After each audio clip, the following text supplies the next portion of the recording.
So today we are going to be discussing some of the news coming out of NFL free agency. Now when I'm recording this, these stories are the ones that came out about 4 hours into free agency, but there was a lot coming out. I can make as many videos as I want discussing it, so let's just jump right into it. So the news stories we are going to be discussing today is the Bengals upgrading their offensive line, Mitchell Trubisky going to the Pittsburgh Steelers, Hassan Reddick being signed to the Eagles, Jarvis Landry being released by the Browns, and I think the biggest news story that is completely taking over the NFL world right now, and that is Christian Kirk absolutely getting paid. And before we get into those, please consider liking and subscribing, and without wasting any time, let's just jump right into it. So the first big news story that I thought it would be fun to discuss would be the Bengals upgrading their offensive line. Now obviously they desperately needed to upgrade their offensive line. Joe Burrow was absolutely just getting demolished throughout the entire playoffs this past year,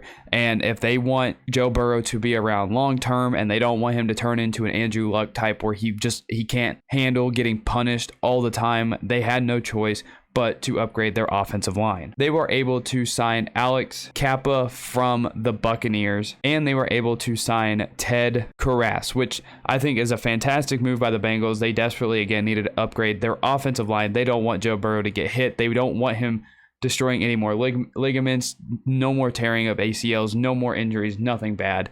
So I think what the Bengals did to start free agency is absolutely spectacular and fantastic for them and their long-term success. And they will be able to now make a deep push into possibly winning the Super Bowl next season. So a very needed upgrade, and they did great at doing it. Then you have Mitchell Trubisky signing with the Pittsburgh Steelers. Now I don't think this is necessarily going to be a long-term answer, but in a draft where the quarterbacks are very uncertain, I think this was an okay move for the Steelers to do right now. I think in the future they'll definitely need to upgrade at quarterback, but right now I don't think you're going to get really much of a better quarterback right now. Like Mitch Trubisky, he was able to go to the playoffs with the Chicago Bears. He has a career-winning record with Chicago.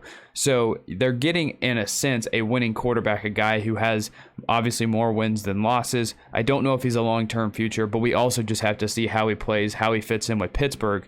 But I think for Mitchell Trubisky, he sat behind Josh Allen for a year and Brian Dable, so I think he was able to learn from those guys. So I think this is a good move for Pittsburgh. He's had a year to sit, watch, learn a little bit, and I think Mitchell Trubisky, even if he is just a bridge quarterback, I think he landed in the right spot in Pittsburgh. And then we have Hassan Reddick getting signed by the Eagles, which again, I think is a fantastic move by the Eagles. Their defense absolutely got better. Hassan Reddick, part of that Panthers defense, who didn't get talked about much because they were a bad football team, especially on offense. They were a disaster on offense with Cam Newton and Sam Darnold. But Hassan Reddick, major factor in that Panthers defense this past season, and he has 31 career sacks. He had 11 this past season, so he can get pressure on the quarterback. He's going to be a viable pass rusher. He's going to be fantastic, I believe, for the Eagles, and their defense, I think, got a lot better just by adding this one guy. They're going to be able to hopefully rotate. Maybe Fletcher Cox does come back. And it's just, it overall, I think, will improve the defense of the Eagles. Then we have Jarvis Landry being released. Now, we don't know where he's going to end up yet. And as I'm recording this, by the time I edit it, by the time I upload it, he could be gone. He could be with another team. But right now, he is not signed with a team after he was released by the Cleveland Browns. Originally, he sought permission to talk to teams about being traded. They said it was okay. And as of right now, I believe the Chiefs are one of the top suitors for Jarvis Landry to go to, which we'll get into the next story, which is Christian Kirk just absolutely blew up the market for wide receivers. Now, I don't blame him at all. He got paid. His agent, whoever did it, they absolutely got him paid. More credit to him. I'm not going to blame anybody for getting paid. But what I will tell the NFL, don't listen to a single thing that the Jacksonville Jaguars are doing. Like, yes, they're spending money. They're getting help for, they have Doug Peterson they've just brought in. They're getting help for Trevor Lawrence. They're trying to do everything they can to be a winning football team.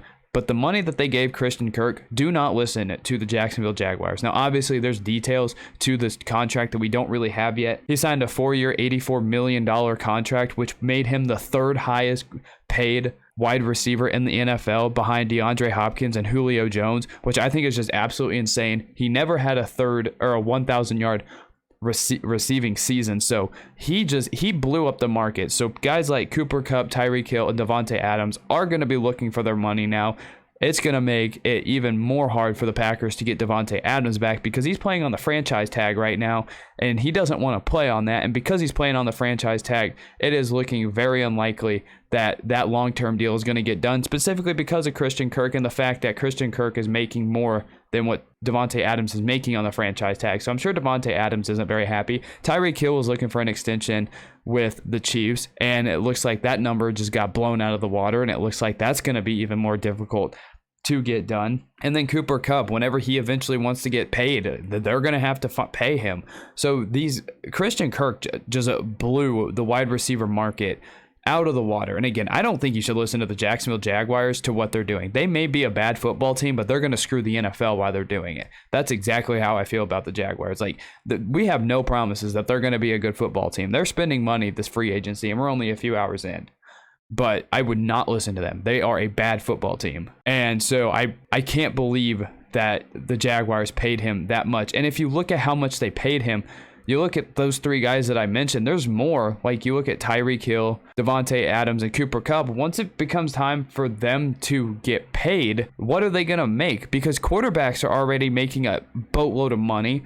But in a way that's gonna, this contract here kind of boosts every single position's value, because what are they supposed to pay Cooper Kupp, Tyreek Hill, Devontae Adams? $45 million a year, because this dude has never had a 1,000-yard receiving season. Again, it's nothing against Christian Kirk. The dude got his money, he got paid. His agent is an absolute genius for what he was able to do. But at the same time, like, a guy that's never had a 1,000-yard receiving season, wasn't even wide receiver one on his own team, and he gets paid that much money. He blew the roof off of the entire wide receiver market, and it's going to make it impossible for other teams to sign wide receivers, because the Chiefs, they needed a wide receiver.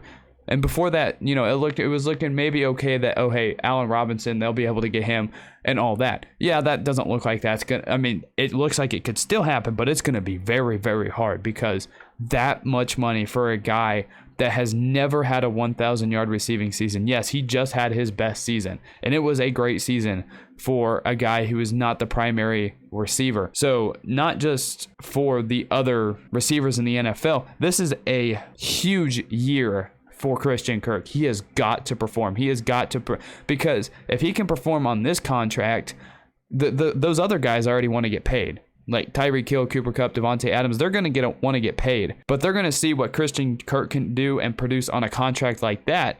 That's just going to boost their status even more. So this contract helps every wide receiver in the NFL, and absolutely bodies teams that are trying to extend wide receivers or try to get one. So it's not looking good for certain teams. Now, hopefully some of these agents will realize, okay, that the Jaguars are a dumb franchise and they're just spending money because they're trying to get as much help for Trevor Lawrence as possible. I get that. But again, I don't think you should listen to the Jaguars. Don't watch what they're doing. Just act like the Jaguars do not exist.